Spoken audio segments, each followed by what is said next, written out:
Assalamualaikum anak-anak Ibu kelas 8, kita jumpa lagi pada sesi pembelajaran Bahasa Indonesia pertemuan yang ke-9. Pada pertemuan ini kita akan mereview atau mengulang kembali materi tentang teks berita dan teks iklan. Materi ini akan kita jadikan bahan untuk penilaian tengah semester 1.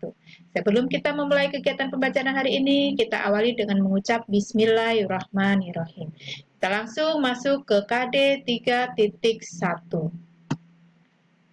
Mengidentifikasi unsur-unsur teks berita yang didengar dan dibaca. Tujuan pembelajarannya, kalian diharapkan dapat menentukan unsur-unsur teks berita. Apa itu unsur-unsur teks berita?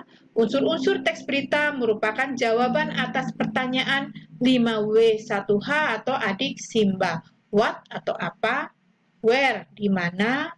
When, kapan? Who, siapa? Why, mengapa?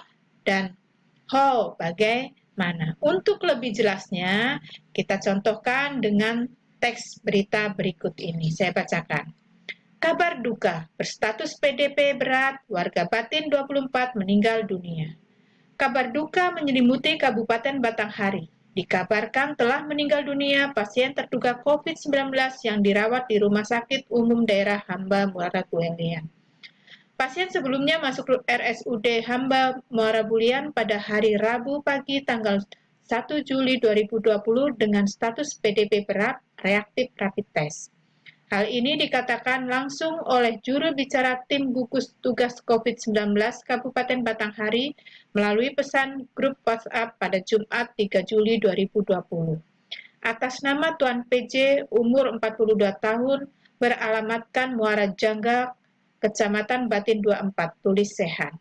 Sehan juga menuliskan, sebelumnya pasien mempunyai riwayat perjalanan dari luar daerah yakni dari kota Palembang, Sumatera Selatan. Rencana pemakaman akan dilakukan dengan protokol COVID-19 di TPU Muara Jangga. Pemulasaran jenazah dilakukan di RSUD Hamba, demikian Sehan. Diharapkan kepada seluruh masyarakat Kabupaten Batanghari agar selalu waspada dan jangan panik. Menjaga kesehatan, biasakan mencuci tangan, gunakan masker bila keluar rumah, dan mematuhi protokol kesehatan yang telah dianjurkan oleh pemerintah setempat. Dari teks berita ini, kita dapat menemukan unsur-unsurnya sebagai berikut. What? Apa yang diberitakan? Yang diberitakan adalah meninggalnya pasien terduga COVID-19. Where? Di mana? Di RSUD Hamba Muara Bulian. When? Kapan? Jumat 3 Juli 2020. Who? Siapa? Atas nama Tuan PJ umur 42 tahun atau warga Muara Jangga Kecamatan Batin 24. Why? Mengapa? Karena terkena COVID-19. How? Bagaimana? Bagaimana ada dua keadaan atau proses. Kalau yang keadaan digambarkan di situ bahwa jenazah dimakamkan dengan protokol COVID-19. Sementara untuk prosesnya bahwa awalnya Tuan PJ masuk RSUD pada Rabu pagi 1 Juli 2020 dengan status PDP berat dan reaktif COVID-19. Kemudian setelah menjalani perawatan selama 2 hari, beliau meninggal dunia pada Jumat 3 Juli 2020. Itu prosesnya. Inilah yang namanya unsur-unsur dari teks berita. Selanjutnya kita akan membahas KD 3.2 yaitu menelaah struktur dan kaidah kebahasaan dari teks berita yang didengar atau yang dibaca. Tujuan pembelajarannya, setelah mengikuti pembelajaran ini, kalian diharapkan dapat menentukan bagian-bagian dari struktur teks berita dan menemukan contoh penggunaan kaidah kebahasaan dari teks berita. Nah, sebelumnya akan diulang lagi penjelasan kita tentang struktur teks berita. Bahwa struktur teks berita ini terdiri atas judul, kepala, tubuh, dan ekor. Judul ini semuanya pasti ada ya. Strukturnya kepala, tubuh, dan ekor. Kepala berisi informasi yang terpenting, 5W1H. Sedangkan tubuh itu yang penting, pendukung atau penjabaran dari kepala, dan ekor itu yang berisi informasi kurang penting atau informasi yang bersifat tambahan. Untuk lebih jelasnya saya contohkan di sini nih. Ini yang namanya judul beritanya, mobil tangki meledak. bagian ini yang namanya kepala berita. Mulai dari sini, paragraf ini ke sini sampai sini. Nah, ini bagian tubuhnya, dan bagian ekor ini mulai dari sini ke sini ke sini, nah, sampai terakhir. Ini namanya bagian ekor berita. Selanjutnya kita bahas tentang ciri atau kaidah kebahasaan dari teks berita. Bahwa kaidahnya di sana menggunakan bahasa baku, artinya bahasa yang sesuai kaidah, menggunakan kalimat langsung, menggunakan kata keterangan, menggunakan konjungsi temporal dan kata kerja mental. Contohnya, tadi mobil tangki meledak ya. Pertama menggunakan bahasa baku, artinya sesuai kaidah nih. Mobil tangki meledak, M-nya kapital, T-nya kapital, M ini juga kapital. Ini awal judul harus menggunakan huruf kapital. Ini sudah sesuai kaidah PUEP. Seperti menuliskan nama tempat atau nama geografi juga harus menggunakan huruf kapital. Ini juga Semarang, Jawa Tengah. Huruf awalnya sudah menggunakan huruf kapital. Artinya penulisannya sesuai dengan kaidah. Kemudian yang kedua menggunakan kalimat langsung. Nih, kalimat langsung adalah kalimat yang diapit oleh tanda petik. Ini tanda petik, tanda petik. Nah, ini namanya kalimat langsung. Ini ditemukan pada teks berita ini tadi. Kita temukan di sini. Kemudian menggunakan kata kerja mental. Kata kerja mental itu kata kerja yang berkaitan dengan pemikiran atau perasaan. Di sini Hendriawan menambahkan pihaknya belum bisa menyimpulkan. Menyimpulkan berarti berkaitan dengan pemikiran. Kemudian menggunakan konjungsi temporal atau kronologis nih, kata kemudian. Ini konjungsi kronologis atau temporal. Kemudian menggunakan kata keterangan nih, Rabu pukul 01.00. Ini keterangan waktu. Inilah contoh penggunaan kaidah kebahasaan di dalam teks berita. Kita langsung lanjut ke teks iklan, slogan, dan poster. KD 3.3 mengidentifikasi informasi teks iklan, slogan, atau poster dari berbagai sumber yang dibaca atau yang didengar. Tujuan pembelajarannya, setelah mengikuti kegiatan pembelajaran ini, kalian diharapkan dapat menjelaskan pengertian dari iklan, slogan, atau poster, dan yang kedua bisa menemukan unsur-unsur dari teks iklan. Untuk membuat sebuah definisi, kita bisa mendasarinya dari hasil pengamatan kita terhadap ciri-ciri objek yang akan kita definisikan. Kita akan mendefinisikan iklan, slogan, dan poster. Maka kita cermati contoh. Sini contoh iklan. Bahwa di iklan ada produk yang berinformasikannya tentang produk. Ini yang diinformasikannya tentang moto atau semboyan hidup. Kalau yang ini pengumuman pemberitahuan dipasang di tempat umum. Dari hasil pengamatan tadi, kita bisa menemukan atau menyimpulkan bahwa ketiganya berupa pemberitahuan yang ditujukan kepada khalayak, kepada orang banyak.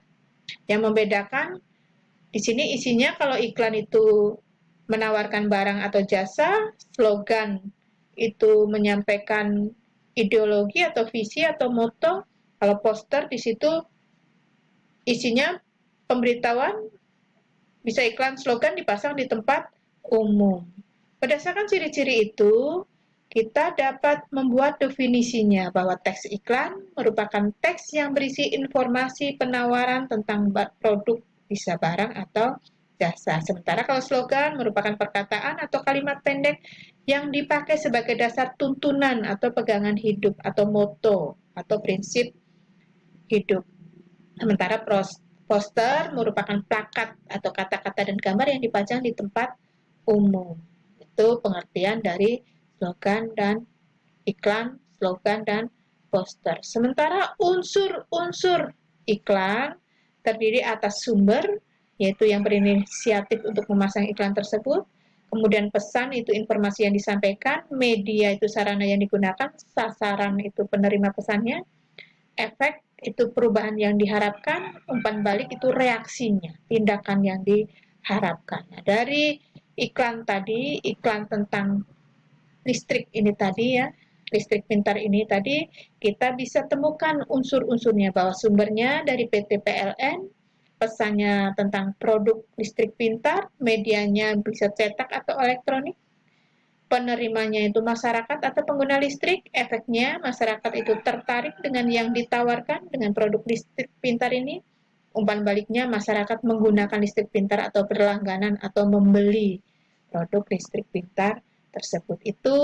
Ini namanya unsur-unsur teks iklan. Kita lanjut langsung ke menelaah pola penyajian, struktur, dan kebahasaan teks iklan, slogan, poster. Ya, kita teks iklan ya.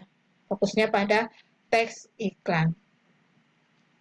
Tujuan pembelajarannya, kalian diharapkan dapat menentukan bagian struktur teks iklan. Yang kedua, dapat menemukan contoh penggunaan kaidah kebahasaan pada teks iklan. Struktur teks iklan terdiri atas orientasi, itu berupa topik atau judul iklannya atau pengenalan produknya. Sedangkan tubuh iklan itu berupa informasi berkaitan dengan produk dan berupa pernyataan yang bersifat persuasif. Justifikasi itu bagian penegasan kembali supaya target memutuskan untuk mengikuti apa yang diiklankan. Nah, di justifikasi ini biasanya berkaitan dengan harga atau alamat yang dihubungi berkaitan dengan produk yang ditawarkan. Sedangkan ciri atau kaidah kebahasaan teks iklan antara lain menggunakan kata atau kalimat atau pernyataan yang bersifat membujuk atau kalimat persuasif, menggunakan kalimat imperatif yang bersifat memerintah, kemudian menggunakan kata-kata berirama atau terdapat pengulangan bunyi biasanya, kemudian kalimatnya padat dan sederhana, mudah dipahami dan memberikan kesan positif, membuat orang yang melihatnya atau membacanya merasa senang. Itu namanya bersifat berkesan positif. Kaidah atau ciri kebahasaan dari teks iklan. Dari struktur ini kalau kita lihat teks yang tadi, teks iklan yang tadi, bagian orientasi nih produk yang ditawarkan, listrik pintar. Kemudian bagian tubuh iklan nih saatnya Anda beralih ke listrik pintar. Bagian justifikasi hubungi atau alamat sini ya. Alamat dari tersebut. Hubungi kontak person, kontak center PLN 123. Ini namanya bagian justifikasi berkaitan dengan struktur teks iklan. Kemudian berkaitan dengan kaidah kebahasaannya, tadi menggunakan kalimat persuasif, solusi isi ulang dari PLN. Saatnya Anda beralih ke listrik pintar. Ini kalimat-kalimat yang persuasif, bersifat membujuk, menggunakan kalimat imperatif, perintah, hubungi. Ini perintah. Pasang listrik pintar sekarang juga, ini perintah. Kalimatnya pendek singkat. Nah, kalimat-kalimat yang ada di situ merupakan kalimat-kalimat yang tidak panjang, pendek singkat, mudah dipahami dan berkesan positif.